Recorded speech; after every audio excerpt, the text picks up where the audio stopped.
Imagine that we would have something like this.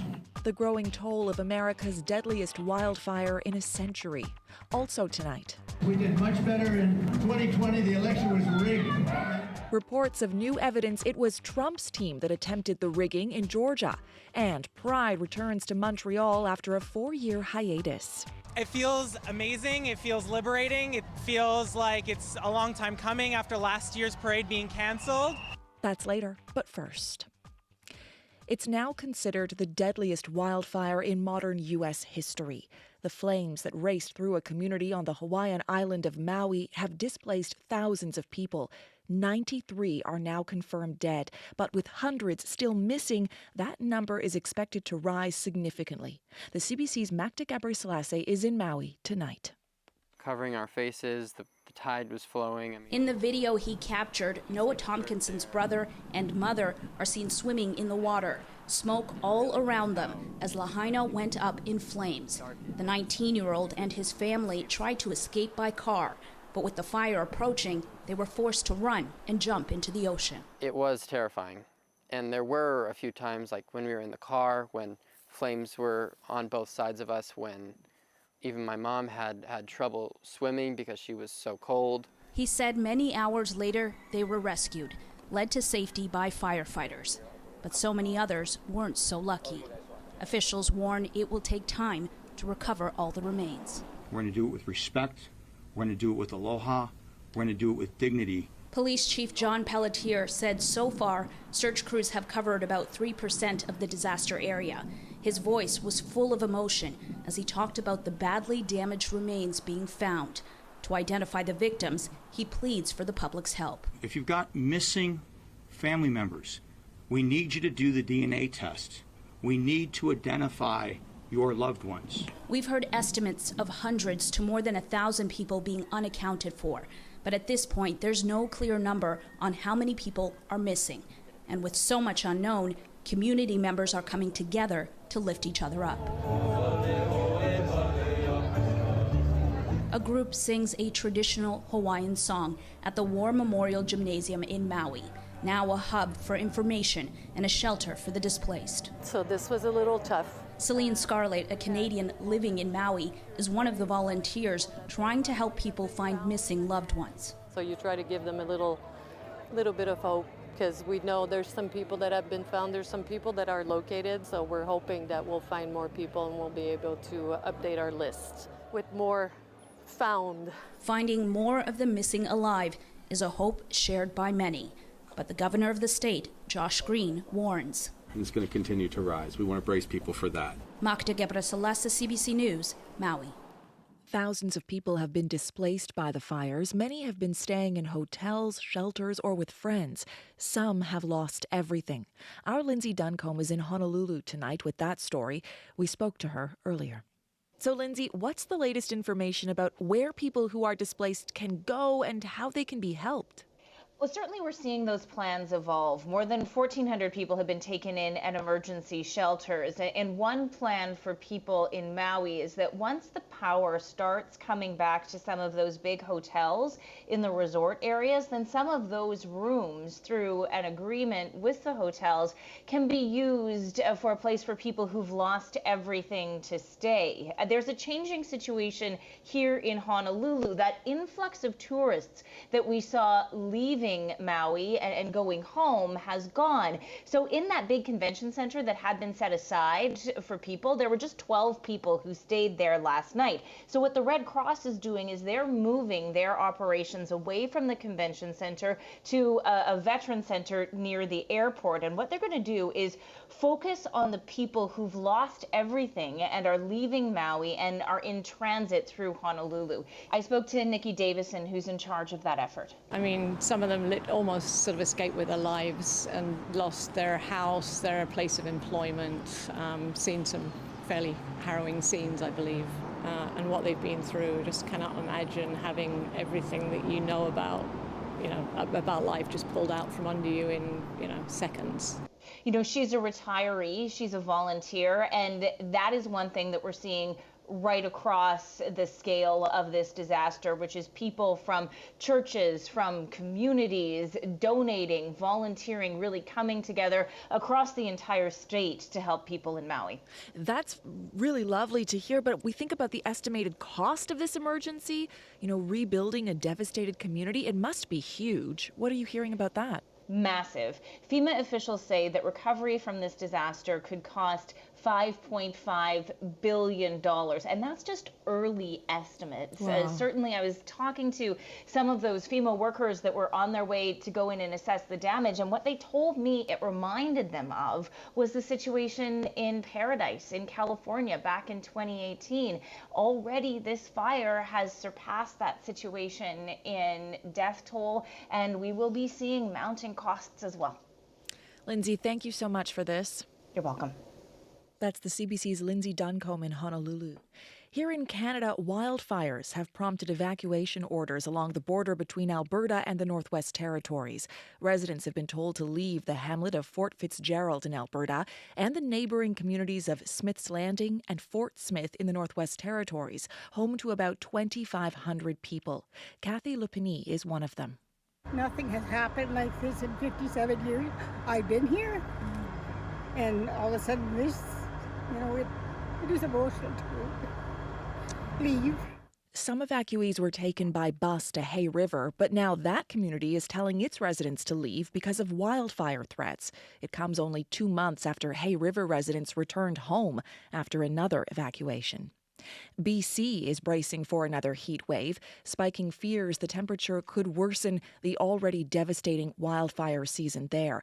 While the mercury is not expected to hit the levels seen during that heat dome event of 2 years ago, some health officials are warning it could still be dangerous to vulnerable people, especially in homes with no relief. Yvette Brend has more.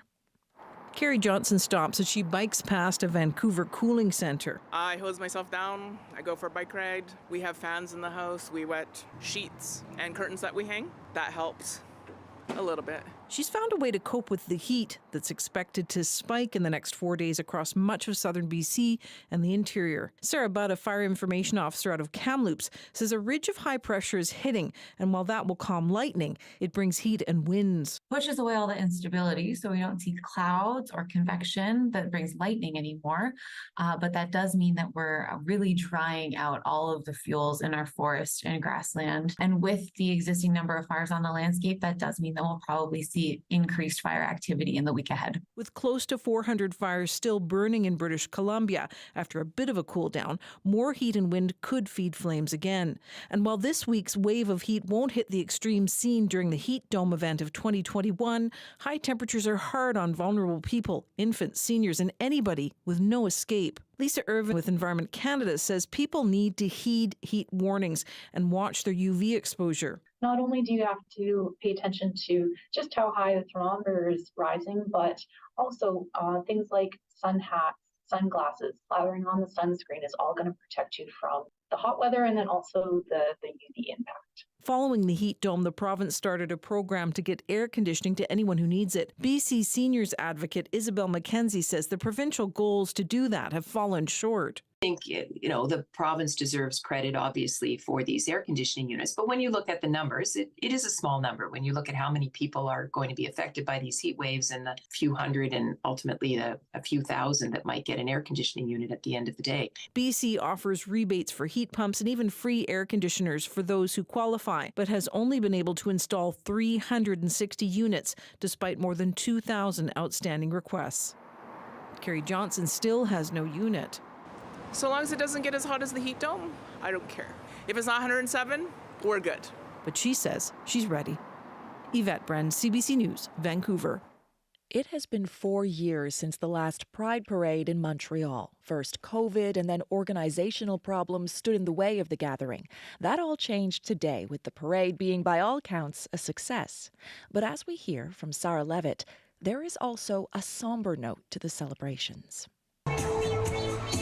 There were sequins, pop music, and of course, rainbows. Thousands of people lined up in downtown Montreal to take part in the annual Pride Parade. It's just good to be in a safe space. It's really important for us to be here because we acknowledge the privilege that we have, that we're able to be who we are here in Canada. It feels amazing. It feels liberating. It feels like it's a long time coming after last year's parade being canceled. Last year, an impromptu cancellation decided on the day of the parade. The problem? Lack of organization and communication by Pride organizers. It meant there wasn't enough security on staff for the parade to go on. Pride Executive Director Simon Gamache says they won't make that mistake again, but he also says it may have boosted interest this year. We had over 15,000 people registered in the parade, which is a lot. It's 25% more than we've had in the past. Gamache says on his mind this parade was Roger Thibault, who died this week. Thibault and his partner Thea Wouters were the first couple to enter a same-sex civil union in North America in 2002. It was thanks to a bill adopted in Quebec. Gay marriage would only become legal in Canada in 2005.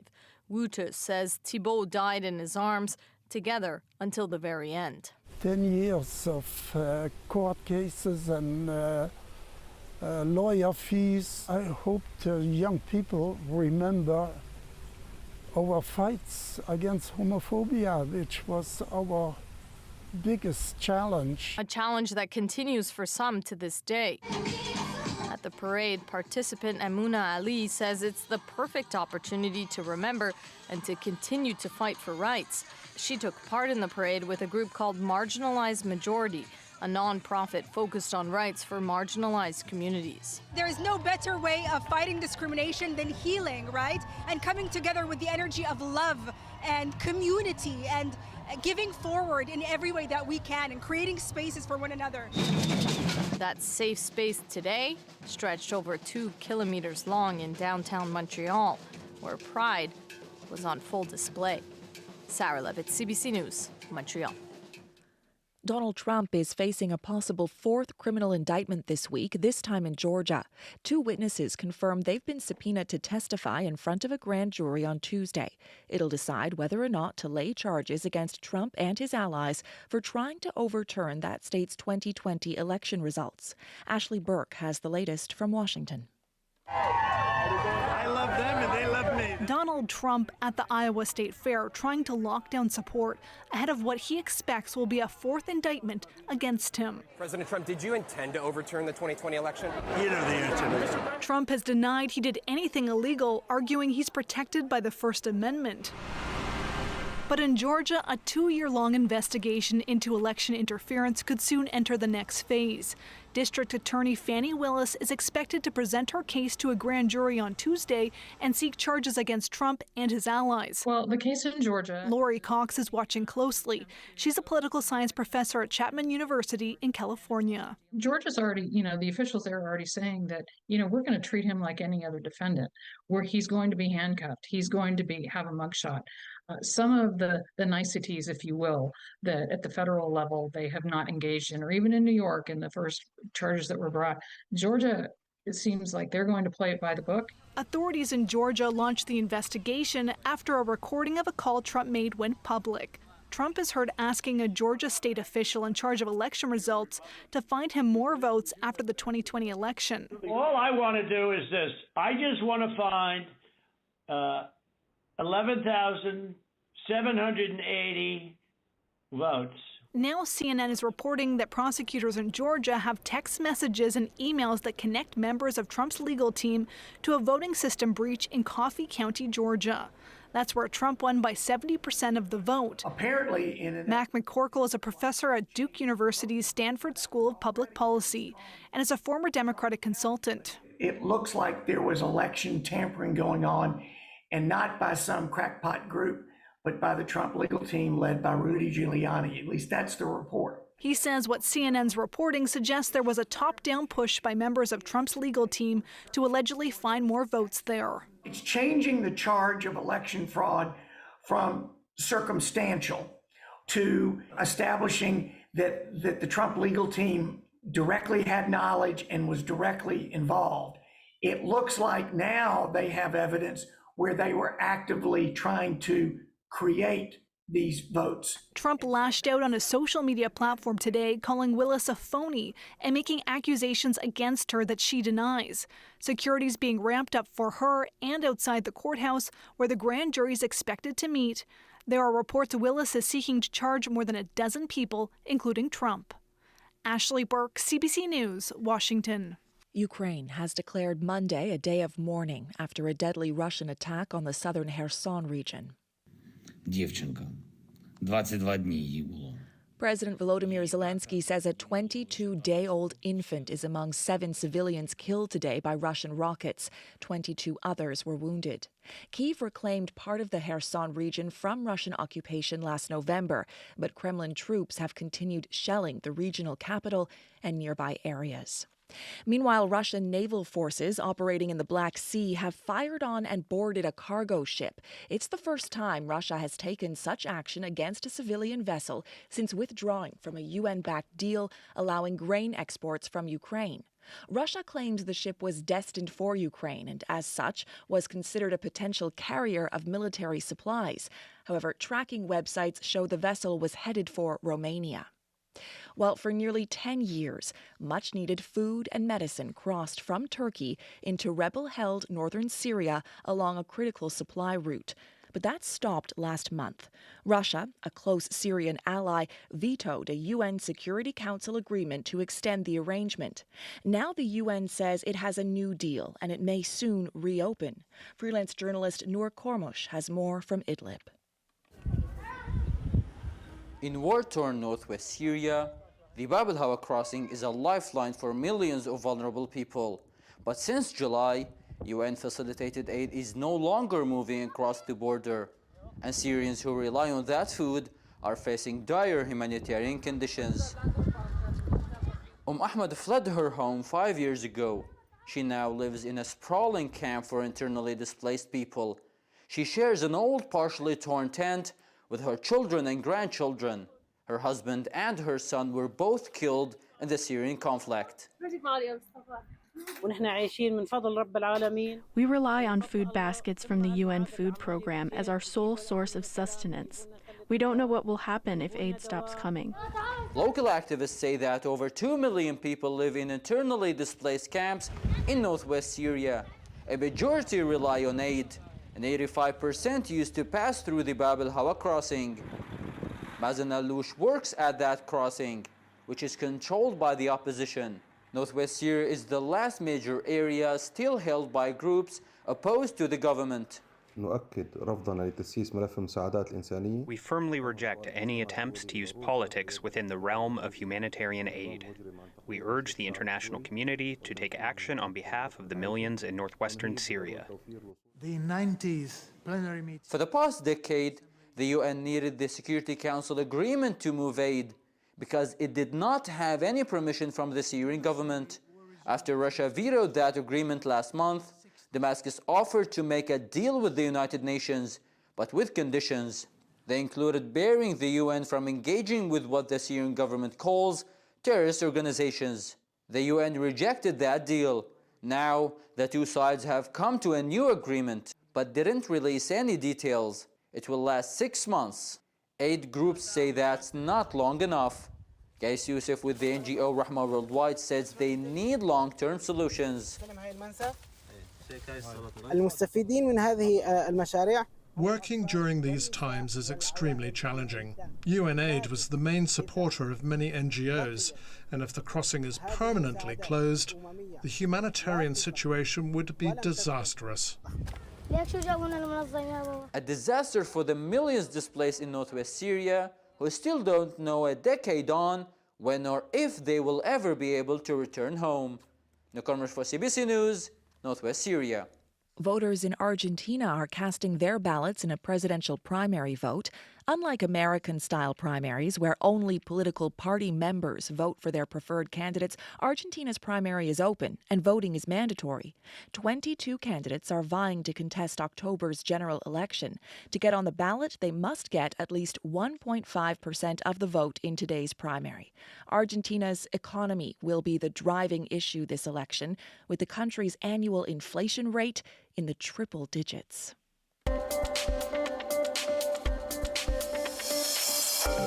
You're listening to The World This Weekend on CBC Radio. I'm Stephanie Skandaris. You can listen to this program anytime on the CBC Listen app or on the CBC News YouTube channel. Starting Mondays, you can download a special curated edition of the program featuring our favorite stories from the weekend. Mo Wagner geblockt. Der Ball ist bei Kanada. Schnelles Foul. Kanada gewinnt den Supercup. The moment Kelly Olynyk sealed the win for Canada at the DBB Super Cup final in Hamburg. The Super Cup is a warm-up basketball tournament for the upcoming FIBA World Cup. Host country Germany led throughout the match, with Canada tying the game with only 10 seconds remaining in regulation and winning by a score of 113 to 112. Canada has the second best odds to win the competition, behind the U.S. Jeffrey Adler has been crowned the fittest man in the world. The Montrealer won the CrossFit Games last weekend. Alison Northcott now on how Canadians are suddenly dominating the punishing sport.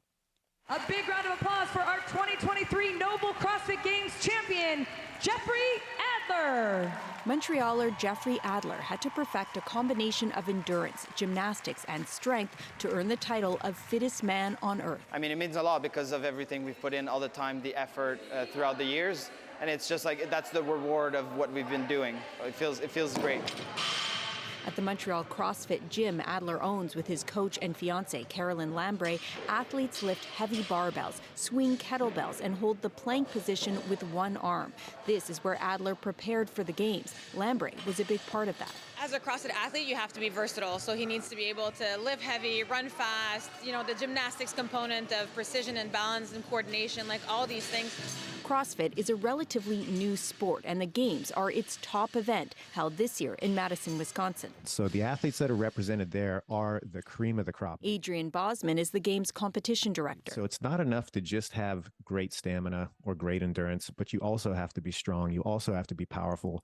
You also have to be highly skilled. And so it really is kind of a jack-of-all-trades approach. Her hometown is Cambridge, Ontario, Canada. The CrossFit Games first started in 2007, and this year was a big one for Canadian athletes. And Emma is the youngest person to stand on the podium.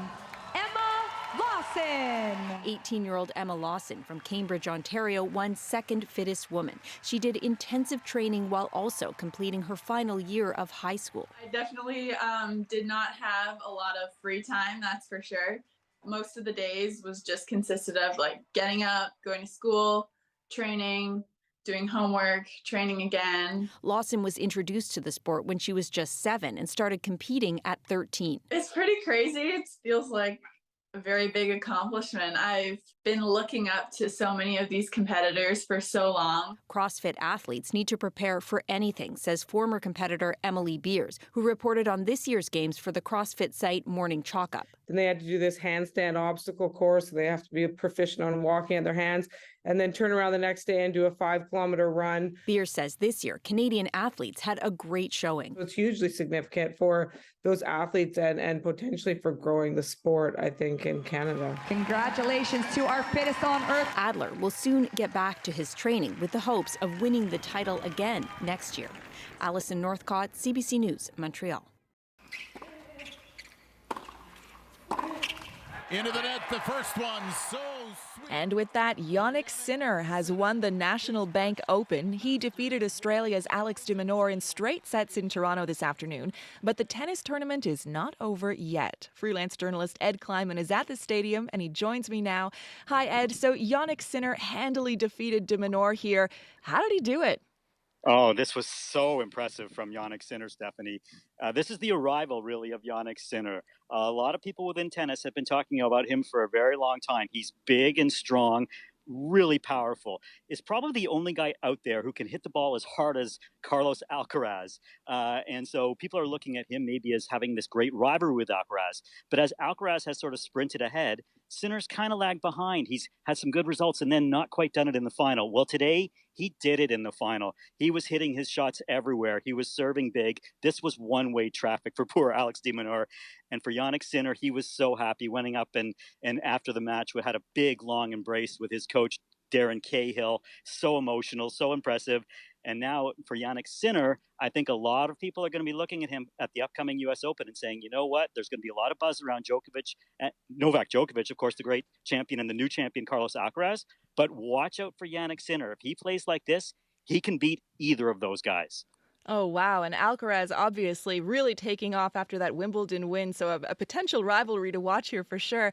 How about over to Montreal now and the women's side? You know, we were supposed to have a victor already tonight, but Mother Nature threw us a curveball, right?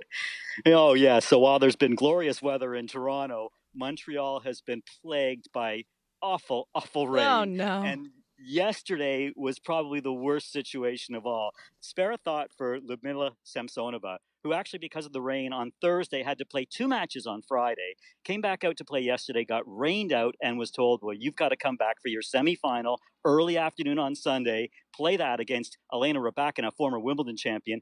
She manages to get through that, only to get to the final in late afternoon against Jessica Pegula, who's another top player who just kind of missed all the rain and got through on schedule into the final. So really unfair, but kind of one of those luck of the draw things. So you kind of knew from the start that Samsonova was going to be in tough against Pegula. And right off the bat, it was clear that Pegula was going to be in control of this one. And it's going to be really, really tough for Samsonova this entire tournament. Good for her to kind of have this experience, but hopefully for her, she never has to go through this again either. Oh, geez. Okay, so hoping you're waiting to see how that one ends. Now, there were no Canadians in either the men's or women's finals today, but there is still one more Grand Slam this season. That's the U.S. Open, just a few weeks away.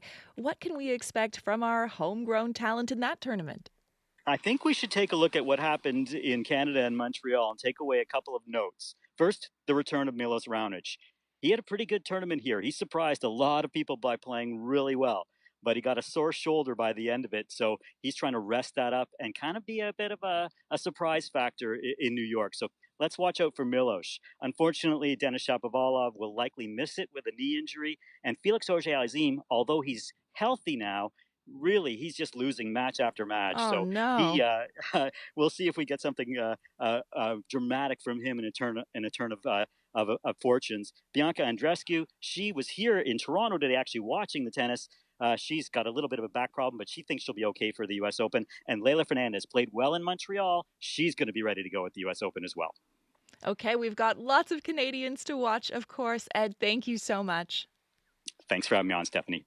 That's freelance journalist Ed Kleiman in Toronto.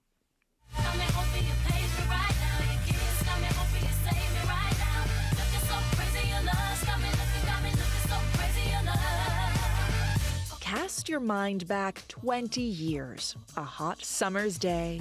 Beyoncé's Crazy in Love tearing up the charts. Maybe you're hoping someone was about to page you right now. But if you were in Ontario, it was all about to stop. Sorry. Nothing is running, sir.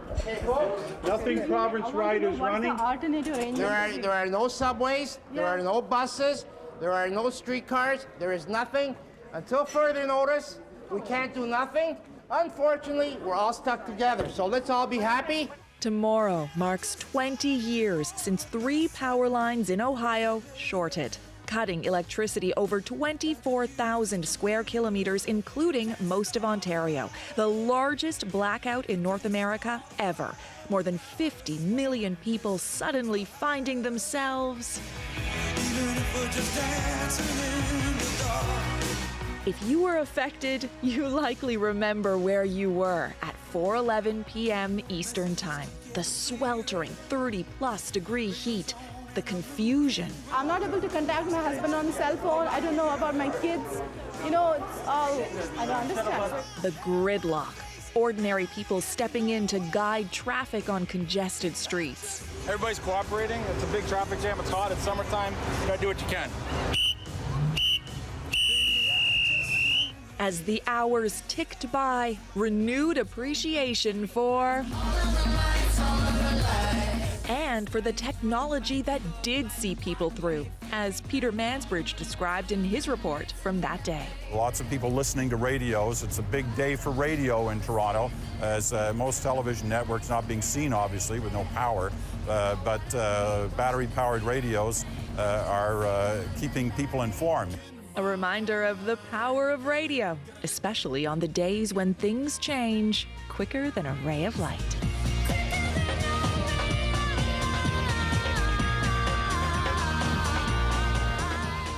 From the world this weekend, we hope we've been a bright spot in your day. I'm Stephanie Skandaris. Good night.